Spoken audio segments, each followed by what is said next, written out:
ho. Oh, ho. Ho, ho. Tune up, level up your fun. Tune up, your quest has now begun. Tune up, we'll show you how it's done. Tune up, tune up. Tune up, tune up.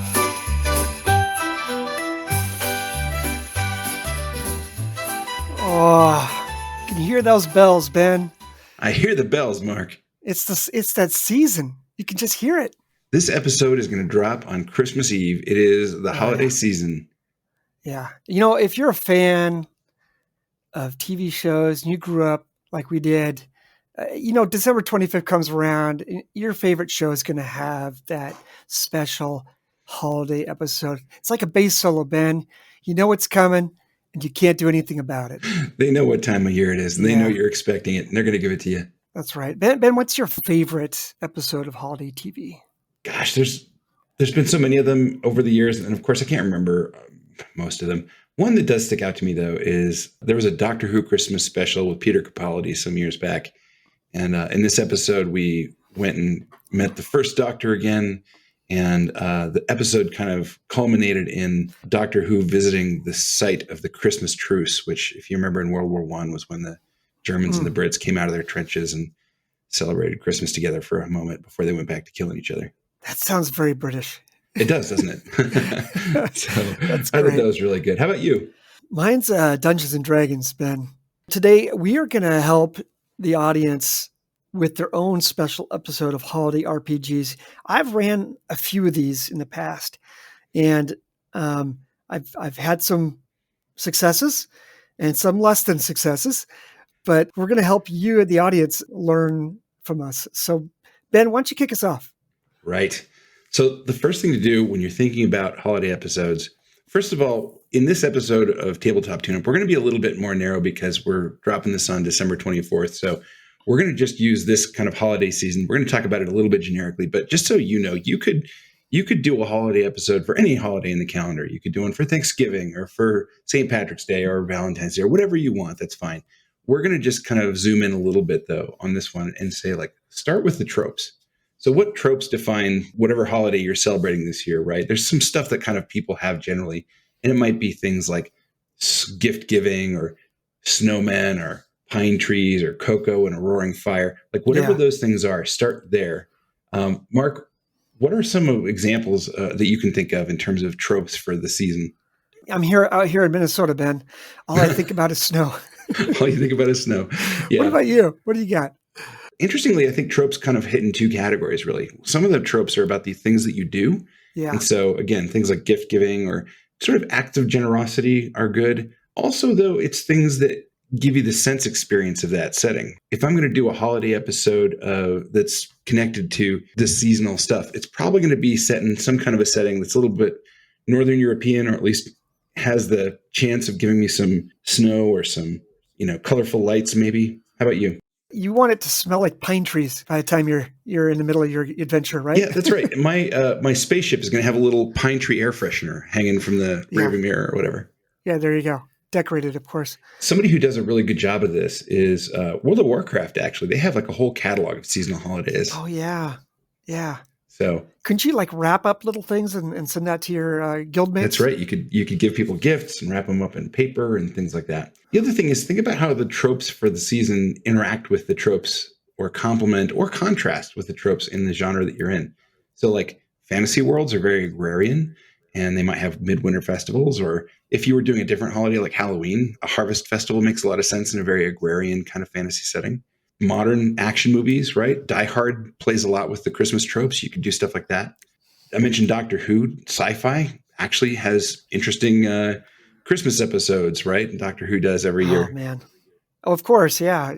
Yeah, I've even played Judge Dredd Christmas special where there's this guy calling himself Santa Claus that was unlicensed giving out toys.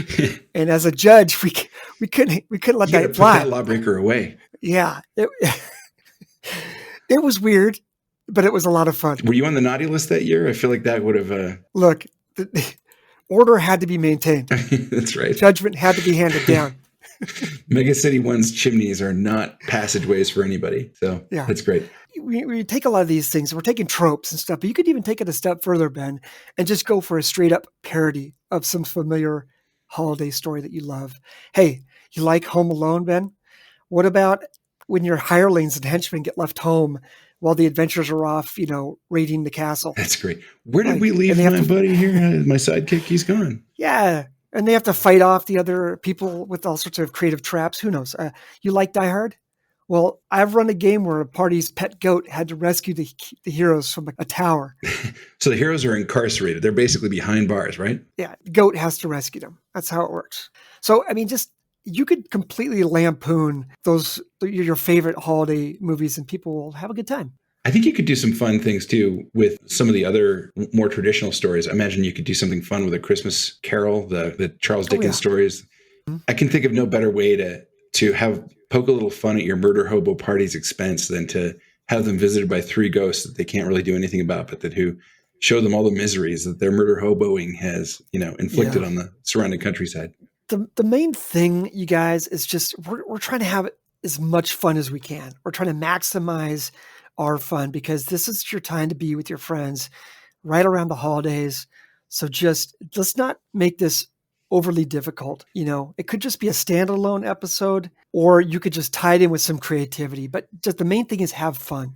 Something to think about too, right, is if you're wondering like, well, how do I take these kinds of things and either weave them into my story's continuity or exactly how does that work? Is my existing party going to now have some weird side diversion and then we've got to figure out some way to put that in continuity?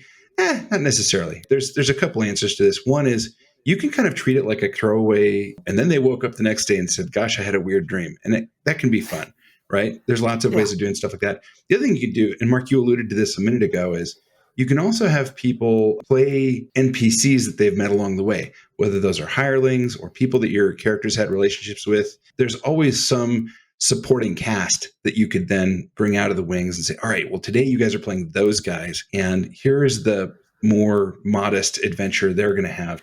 Yeah, and one of the ones I ran, I was talking about that goat in the Nakatomi Plaza.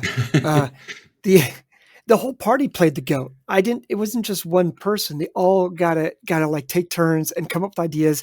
And what was fun about it is when you have 4 players all thinking of wacky ideas for this goat to do, they start feeding on each other. And that goat all of a sudden starts doing some pretty wild, crazy stuff. Something that you kind of mentioned here is you're kind of house ruling a bit when you were doing the thing with the goat.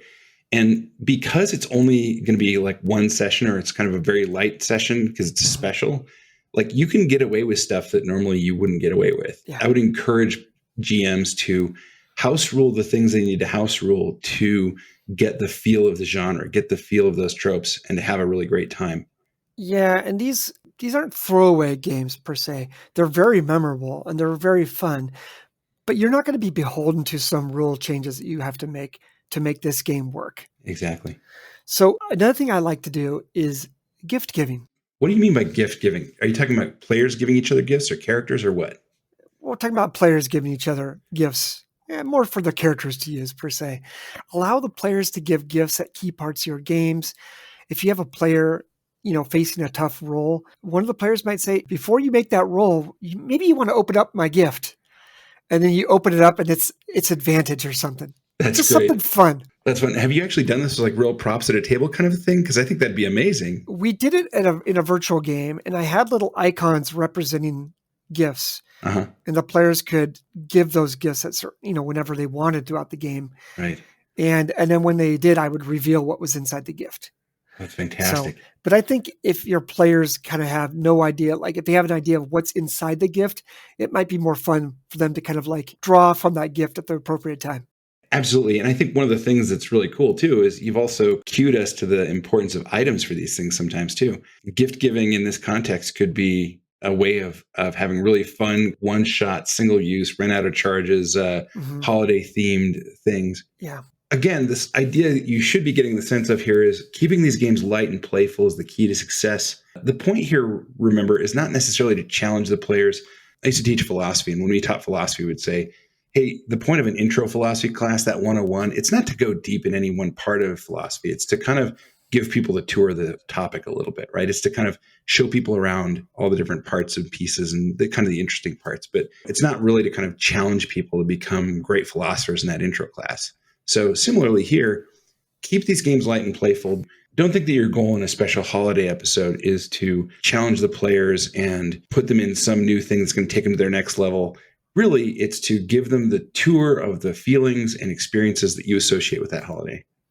Yeah, I made a mistake in one of my games. I think I made the encounter a little too hard, Okay. a little too difficult, and it kind of brought the mood down a little bit. I got to say, when it became a little bit of like, oh, now we have to kind of get serious all of a sudden because things are looking pretty tough. I should have pulled back in the reins just a little bit. I mean, that natural DM's killer instinct, Mark. It's a hard thing to suppress, but Oh man, yeah, nice.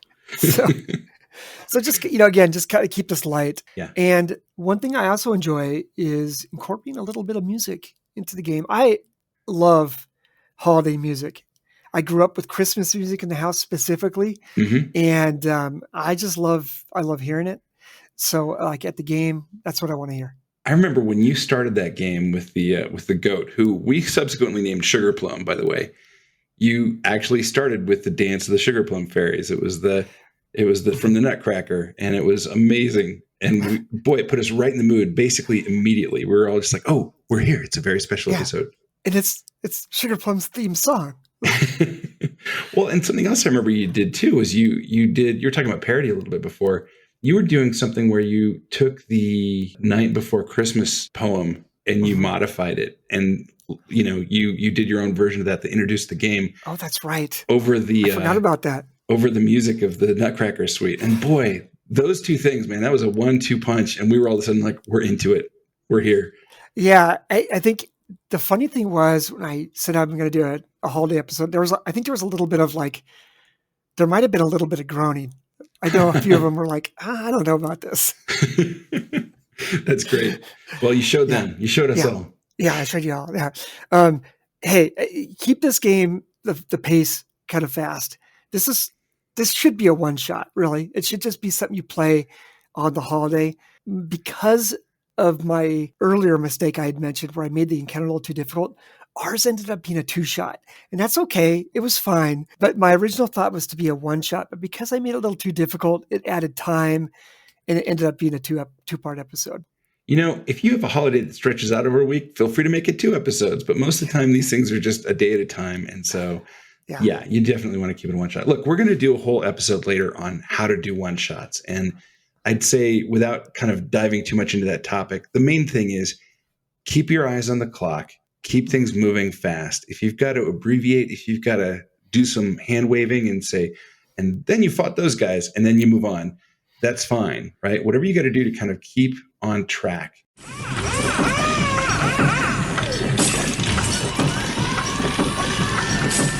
You know what that sound means? That's my favorite sound, Mark. That's our tune-up segment sound. That's your favorite sound? It's not really. Okay. Just making For sure. the purposes of this podcast, it's a great sound. I like that sound. I got a tune up for you. This comes from a person whose name rhymes with Ark. Ends with amen. Yeah, this Ark fella. Uh-huh. He is he's got a friend of his. He is trying to think about a good nerdy Christmas gift for a gamer.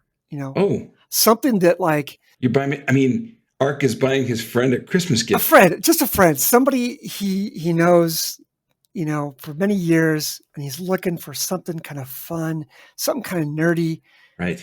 That they might really enjoy for the holidays. Could you think of anything that person might like? Wow. Good gifts for gamers. If I'm thinking about gifts for gamers, I'm thinking about things like dice are often an easy kind of gift to give, a book here or there. Easy to give. When I buy them, I want to keep them. Well, that's the problem with being a dice goblin, Mark. Mark. I think the thing that's also really cool is sometimes you've seen they've got these places that'll do custom miniatures like Hero Forge. I gave a gift to somebody one time that was a gift certificate, so they could basically design and then have 3D printed and sent to them a miniature of whatever they wanted. And so that was really cool. That is really cool. Because, we all have our like favorite character that we've got. And, if you've never been to Hero Forge, it's really fun to just make your character in Hero Forge, even if you're not going to like buy the actual token. Right. But being able to actually own that and have it printed out. It's a really amazing character sandbox. And if you're doing VTT stuff, it's super, super fun. Yeah. Just so that you can create just that exact thing you had in your head. Hero Forge, by the way, has not sponsored us in any way. We're just fans. So yeah, for sure. I mean, if they want to sponsor us, they're not going to turn it down. We're open to it. I mean, we're not going to. Yeah, that's right. All right, guys, that's been a lot of fun. We're hoping everybody has a great holiday out there.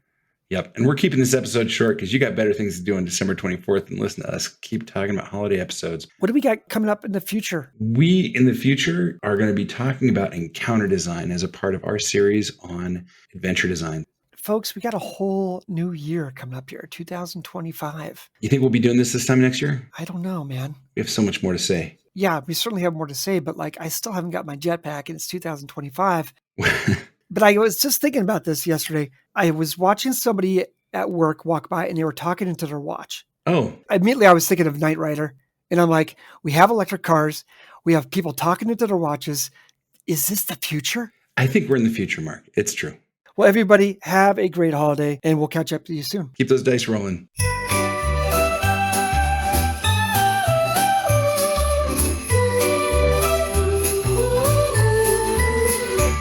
Ho ho, oh ho, ho ho. Tune up, level up your fun. Tune up, your quest has now begun.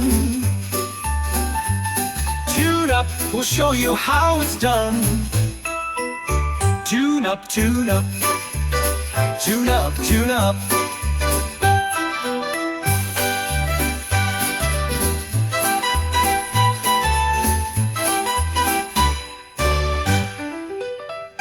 Tune up, level up your fun. Tune up, your quest has now begun. Tune up, we'll show you how it's done.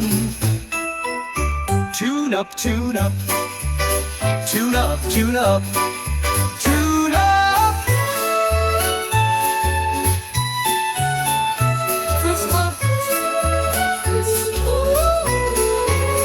Come get your tune up. It's time for your tune up. Your game needs a tune up. Come get your tune up. Your game needs a tune up. Tune up, tune up, tune up.